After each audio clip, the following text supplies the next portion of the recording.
Face of the screen again, fellow slaves. It's time for another episode of And It Pisses Me Off. So, this one is about the medical industry, and I don't hate everybody that works in the medical field. I've worked in a pharmacy for about a year myself, a long time ago now, but, there was things I didn't like about it.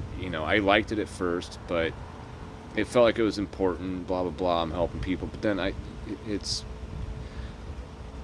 I did kind of leave because the money wasn't that great either. Like, unless you're actually a pharmacist or you're a manager of a pharmacy, then you're probably not going to get paid.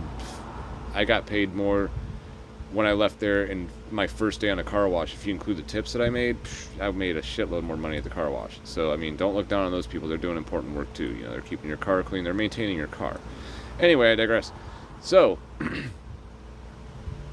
the one time that I almost lost this eye right here, because I was like tying some stuff down in the back of a truck with a bungee cord, and it slipped out of my hand, and like I was just, as soon as I felt it slip out of my fingers, it was like, I just turned my head just enough where it caught me right there in the corner, bam, and then about 2/3 of my eye, this whole part of my eye that's white over here, it was solid red, just not even like, it wasn't just bloodshot, it was like if it was just painted red.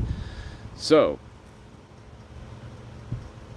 the person I was helping out with their shit, that I was tying stuff down in the back of their truck, she's like, oh, I got an eye specialist I go to. Let's go to him. Go to him. As soon as he hears bungee cord, he's like, whoa, you got to go to the emergency room. Oh, fuck, So I go to the emergency room. They didn't even so much as wipe the goddamn blood off my face. Well, I already had like an ice pack on it, so I guess maybe there wasn't that much blood, but they didn't even hardly look at that. The guy used the thing to like look into my eyes, and he's like, well, I don't really see any retina damage, but you're going to have to go to a specialist. And I was like, if I could go back and do that today, I'd probably fucking rip them a new asshole. But at the time, I was like, fuck. I expressed to them that I had already been to a specialist, and they told me to come to you. And now you're telling me to go to a specialist? I sat in that specialist waiting room for another half hour. This is like 4 hours after the injury even happened. And I just was like, fuck it, I'm going home. I do still have a blind spot, but it's like, from inside looking out, it would be in this top corner, so this eye can cover the vision.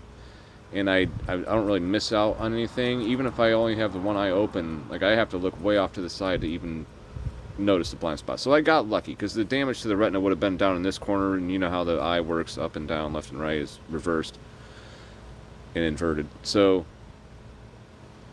I don't know. Like, those people really just... And then they sent me a bill for a fucking $1,000 and they didn't even really do anything. Imagine going to a doctor's house and like pretending you installed a window and just be like, oh, you owe me $1,000. Fuck that. Anyway, don't forget to face the screen.